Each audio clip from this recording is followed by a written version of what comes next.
What's cracking? It's your homie Ice Cube. Just wanted to address a few things. Everybody been checking out the internet. My man Katt Williams. First of all, I just want to say, we shot that movie over 20 years ago. So, people have different perspectives, and it's been a long time. I also want to say, every comedian that I've worked with, every comedian that I've put in a movie, I only put them in the movie because I thought they was funny. I thought they was perfect for the part. I tried to put them in a position to win.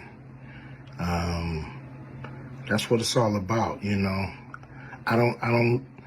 look at from, Chris Tucker and Bernie Mac and Mike Epps, Katt Williams, Rickey, Smiley, Michael Blackson, Cedric, Kevin Hart. All these guys I know are funny as hell. I didn't discover them. They were doing their stand-up or doing their thing, and I knew that they were great and that they could act, and that if I have an opportunity, I was gonna give them an opportunity. To me, that's what it's all about. Far as specific things, Katt was 100 on a few things. Most of what he was saying, a couple things, I just want to clarify.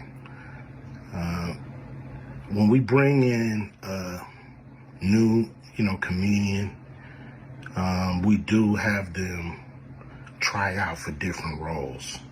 So Rickey did give Money Mike a shot. But when we saw him and, we kind of saw how he moved and how he was, auditioning, we decided that he would be a better, Santa Claus, which was, to me, the perfect casting. When we saw Mike, damn, I call him Money Mike. When we saw Katt, when I saw him, I just knew that he was perfect for Money Mike.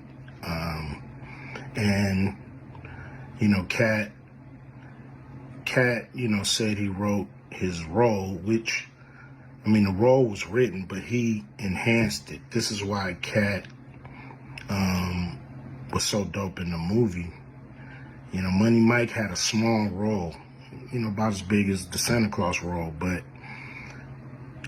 when we start filming, he was giving us such magic that we kept expanding his role and giving him more to do because he was on point.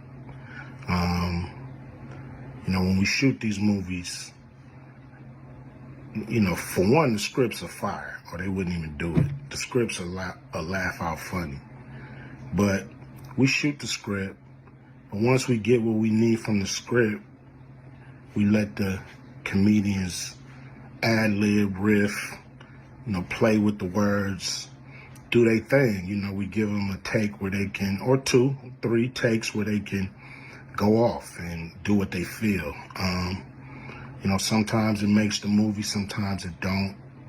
When somebody gives you jewels, you want to try to make sure that makes the movie.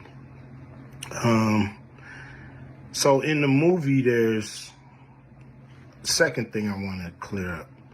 I would never shoot a rape scene in a movie, especially like Friday, where you actually see this happening on camera.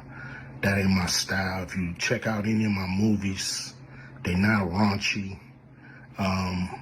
We did a movie called Players Club where the subject matter was a little raunchy, but for the most part, even that, we left it to your imagination. So the only reason that kind of stuff was in the movie is because you have 3 villains in Friday After Next.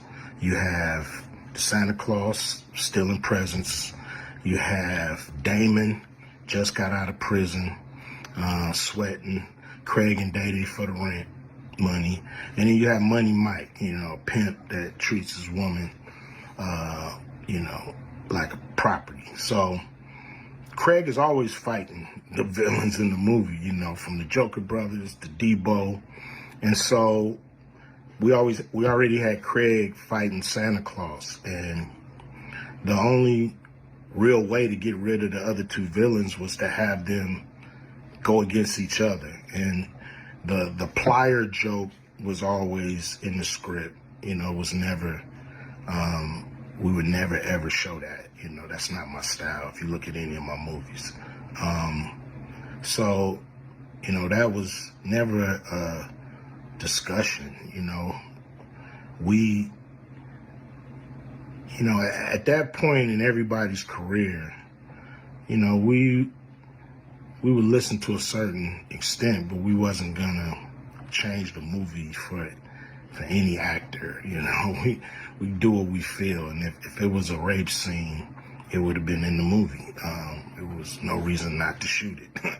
But that's not my style. I don't even like that kind of shit in movies, on camera. And so, that was, to me, a little discrepancy there. Katt, he wrote a lot of his part because, like I said, he was giving us jewels, so we were keeping the camera rolling. He was coming off the dome. He was coming prepared every day to steal the show. That was his mission. And, that's what he did, with the movie. And it launched his career, And I'm proud of the movie. I'm proud of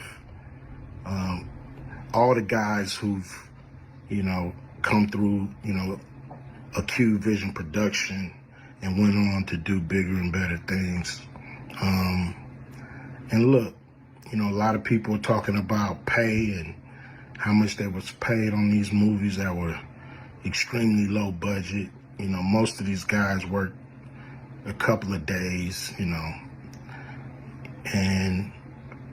when you're doing a movie, there's over 100 people working on the movie that need to get paid. Most of them got to get paid every day. And there's pre-production and post-production. Even after you finish with the actors, you got to pay editors and sound people. And my movies are all about quality. So most of the money go up on the screen. I'm not giving you no bullshit. I'm not giving you no low budget, shit you can laugh at because it's so cheap.